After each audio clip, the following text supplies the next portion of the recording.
Assalamualaikum warahmatullahi wabarakatuh. Hai anak-anak semua.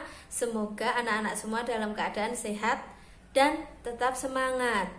Setelah minggu kemarin kita belajar tentang gerak pada benda mati, kita belajar tentang GLBB dan GLB. Kemudian kita belajar rumus S sama dengan V per T, jarak sama dengan kecepatan dibagi waktu. Kali ini kita belajar tentang gerak pada makhluk hidup.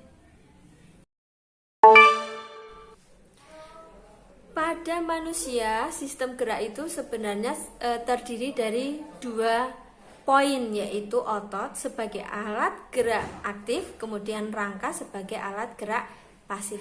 Otot dan rangka sangat berperan penting dalam sistem gerak manusia. Tulang pada sistem gerak manusia itu terdiri dari tiga, yaitu tulang tengkorak, kemudian tulang rangka atau anggota tubuh, kemudian ada tulang anggota gerak. Tengkorak, anggota tubuh, kemudian anggota gerak. Tapi jika menurut bentuknya, tulang itu terbagi tiga, yaitu ada tulang panjang atau long bone, kemudian ada tulang pendek atau short bone, kemudian ada tulang pipih atau flat bone. Berikut proses osifikasi atau pembentukan tulang pada manusia. Berawal dari yang pertama adalah pembentukan tulang itu, kemudian pelekatan pembuluh-pembuluh, kemudian pertambahan mineral-mineral, dan sampai terbentuk tulang pada manusia dewasa seperti kita saat ini. Ini ya. Berikut fungsi rangka pada manusia, diantaranya satu, sebagai alat gerak pasif, yang kedua sebagai pemberi bentuk tubuh, yang ketiga sebagai penyokong tubuh. Jadi kalau nggak punya rangka kita nggak bisa berdiri ya nak. Yang keempat sebagai tempat melekatnya otot dan jaringan-jaringan syaraf. Yang kelima sebagai pelindung organ-organ tubuh. Jadi paru-paru, jantung, ginjal, lambung, otak, dan sebagainya itu dilindungi oleh tulang atau rangka tubuh.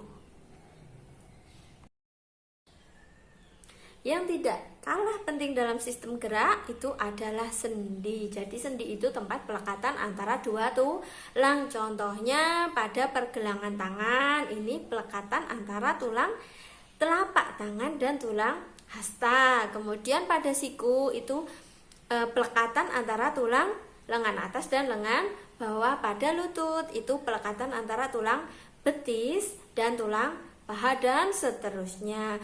Untuk sendi, kalian bisa belajar dari gambar yang disertakan Bu Anis di video ini ya, macam-macam sendinya dan letaknya. Selanjutnya ada otot pada manusia sebagai alat gerak aktif pada sistem gerak manusia. Aktif ya, kalau nggak ada otot nggak bisa gerak kita.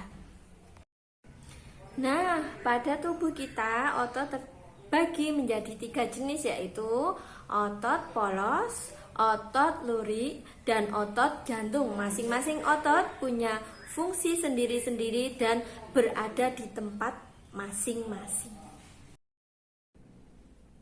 Berikut Bu Ani sertakan perbedaan letak dan fungsi otot polos, otot lurik, dan otot jantung pada tubuh manusia. Silahkan dipahami sendiri ya. Berikut adalah fungsi otot pada tubuh manusia, diantaranya adalah menjaga postur tubuh, berfungsi sebagai pendukung pergerakan sendi-sendi, menjaga suhu tubuh, kemudian berfungsi dalam metabolisme, dan seterusnya. Kita lanjut penyakit pada sistem gerak manusia. Kira-kira apa saja ya penyakit yang bisa terjadi pada alat gerak manusia? Kita simak ya anak-anak ya.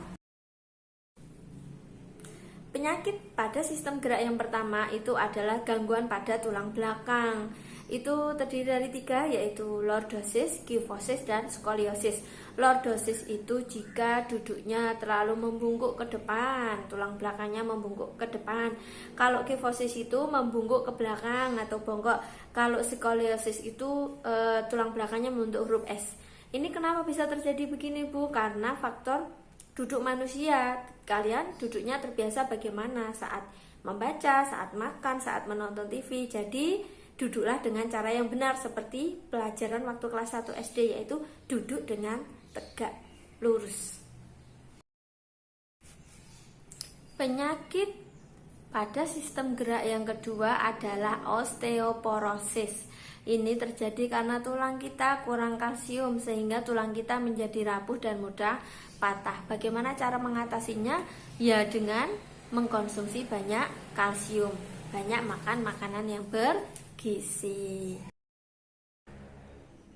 Penyakit pada sistem gerak selanjutnya ada radang persendian, kemudian ada asam urat, kemudian ada pembekakan pada sendi. Sebenarnya termasuk ada pengapuran tulang juga. Selanjutnya masih ada lagi, namanya ada rakitis, yaitu penyakit pada sistem gerak terutama pada kaki, di mana kakinya itu bentuk O atau X. Biasanya kenapa? Biasanya karena kurang vitamin D dan kurang asupan makanan yang bergizi.